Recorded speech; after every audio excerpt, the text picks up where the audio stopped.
জমি দেখিয়ে লোন নিয়ে লোন পরিশোধ না করে জমি বিক্রি, জমি খালি করতে নোটিশ জারি ব্যাংকের। জমির আগের মালিক আবুল বিশ্বাসের বাড়ি ঘেরাও করে বিক্ষোভ দেখালো জমি ক্রেতারা। শুক্রবার এই ঘটনাকে কেন্দ্র করে ব্যাপক চাঞ্চল্য ছড়ায় সাগরপাড়া থানার দেবীপুর এলাকায়। পরে সাগরপাড়া থানার পুলিশ এসে পরিস্থিতি সামাল দেয়। মানসিক স্বাস্থ্যের জন্য সবার আগে যে নামটি মনে ভেসে ওঠে, সুস্থ মনের ঠিকানা মনোবীক্ষণ। যোগাযোগ নাম্বার 7477799513। নিজের 4 বিঘা জমি দেখিয়ে 2003 সালে এক রাষ্ট্রায়ত্ত ব্যাংক থেকে 12 লক্ষ টাকা লোন নিয়েছিলেন আবুল বিশ্বাস। অভিযোগ, লোন পরিশোধ না করেই নকল দলিল তৈরি করে 2013 সালে প্রায় 19টি পরিবারের কাছে ওই জমি বিক্রি করে দেন আবুল বিশ্বাস। এখন ওই জমির ওপর 19টি বাড়ি রয়েছে। বর্তমানে জমি খালি করতে নোটিশ জারি করেছে ব্যাংক। লোনের পরিমাণ হয়ে দাঁড়িয়েছে 68 লক্ষ টাকা। আর বিষয়টি জানতেই পায়ের তলার জমি আর মাথার ছাদ চলে যাওয়ার আশঙ্কায় 19টি পরিবারের সদস্যের মাথায় আকাশ ভেঙে পড়েছে। মানে আমরা একটা সম্পত্তি কিনেছি আবুল বিশ্বাসের কাছে, সেটা 2012 থেকে 13 সালের ভিতরে কিনেছি। এখন আপাতত জমিটা 2003 সালের দিকে লোনটা পাস হয়। জমিটা প্রায় 4.5 বিঘার কাছাকাছি মানুষ, 19টা ফ্যামিলি থেকে জমিটা কেনা হয়। কে 2 কাঠা কে 5 কাঠা করে কিনেছে। এবার সেই জমিটার পরে এখন নোটিশ দিয়েছে ব্যাংক, যেটা 12 লাখ টাকা এক সময় লোন নিয়েছিল আবুল বিশ্বাস, সেই লোনটা এখন প্রায় 68 লাখের কাছাকাছি গেছে। সেই জিনিসটা এখন আমরা চাই দেখি এই যে জমিটা আছে, এই জমিটার যে লোনটা সেটা আবুল বিশ্বাস পরিশোধ করুক। এই যে 19টা ফ্যামিলি সেটা ওখানে যে ঘর বাড়ি করেছে ওখানে স্থায়ীভাবে যেন থাকতে পারে, সেই সম্বন্ধে আমরা এখানে এসেছি। সে বিশ্বাসের ছেলে, বিশ্বাস বেঁচে আছে, তার ছেলেরা বেঁচে আছে, তাদের ছেলেকে বলেছি। এর আগে স্টেপ নিয়েছে, থানায় বসেছে। থানায় বসে 68 লাখের এই টাকাটা এখন প্রায় 30 লাখ টাকার মতন দেওয়ার সেটেলমেন্ট হয়েছিল, সেটাও বিশ্বাসকে বলা হয়েছিল, সেটাও দেয়নি। এখন ব্যাংক নোটিশ দিয়েছে, সেটা 60 দিনের ভিতরে যখন তখন সেটা হস্তক্ষেপ করতে পারে বা নিলামে চলে যেতে পারে। সেই পরিবারের সব মানুষগুলো এসছে, এখন বলছে দেখে না আমরা এখন সেটা ব্যাংকের সঙ্গে কথা বলবো। ব্যাংক তো নিজে এসে এর আগে নোটিশ অনেকবার দিয়েছে, সেটা আবুল বিশ্বাস মানে গ্রহণ করেনি।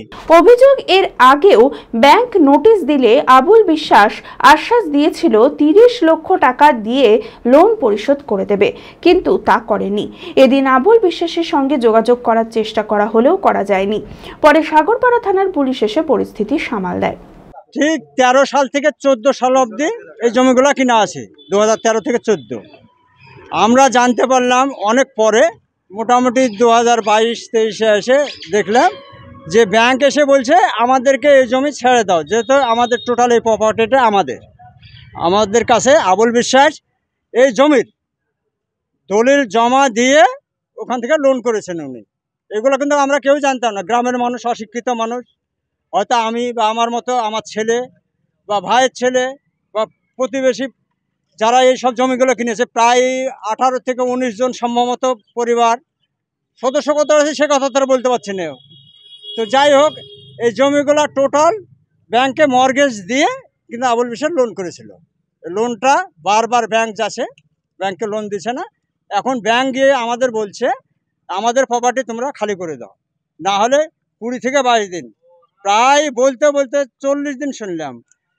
এদিকে আমরা এর কাছে দিনের পর দিন, রাতের পর রাত এদের বাবা ছেলে সবকে বলতে আছি লোনটা পরিশোধ করো। আমরা সাধারণ মানুষ কোথায় যাব? আর যদি ব্যাংক যেভাবে বলছে, যদি ওর জমি ছিল করে দেয়, তাহলে তো আর আমরা ওখানে থাকতে পারবো না। এতগুলো ফ্যামিলির যতগুলো সদস্য আছে এরা থাকবে কোথায়? কী অবস্থা হবে এদের? জমির পর এখন সম্ভবত 19খানা বাড়ি আছে, ছোট বড় সব মিলে 19খানা বাড়ি। আর কে জানি বিষয়টা কি আমরা বলতে পারবো না। জমি রেজিস্ট্রির সময় যে পেপারটা উনি দেখান সেটা মোহরি জানেন, আর কেউ নয়। একই মোহরির হাতেই পুরো জমিগুলা রেজিস্ট্রি হয়, একই মোহরি। এখন ওদের সঙ্গে কি আন্টার ছিল আমরা বলতে পারবো না। চরক স্কয়ার হসপিটাল, সুস্থতার একমাত্র ভরসা। জেলার প্রথম, একই ছাদের তলায় সমস্ত অত্যাধুনিক উন্নত মানের চিকিৎসা পরিষেবা, উন্নত মানের IPD, ICU, CCU, NICU, PICU, dialysis, 7টি modular OT, orthopaedic, paediatric, urology, gynaecology, 24 ঘন্টা অভিজ্ঞ চিকিৎসক। এছাড়াও জেলায় প্রথম ক্যাথল্যাব সিমেন্স আর্টিসান এক্স মেশিনের পরিষেবা থাকছে চরক স্কয়ার হসপিটালে। 24 ঘন্টা private blood bank, MRI, CT scan, digital X-ray, cath ল্যাবের পরিষেবা। ওপিডিতে বসছেন বিশিষ্ট চিকিৎসকেরা। রয়েছে স্বাস্থ্যসাথী কার্ডে চিকিৎসার সুব্যবস্থা। চরক স্কয়ার হসপিটাল, 79 পঞ্চানন তলা, চালতিয়া, বহরমপুর, মুর্শিদাবাদ।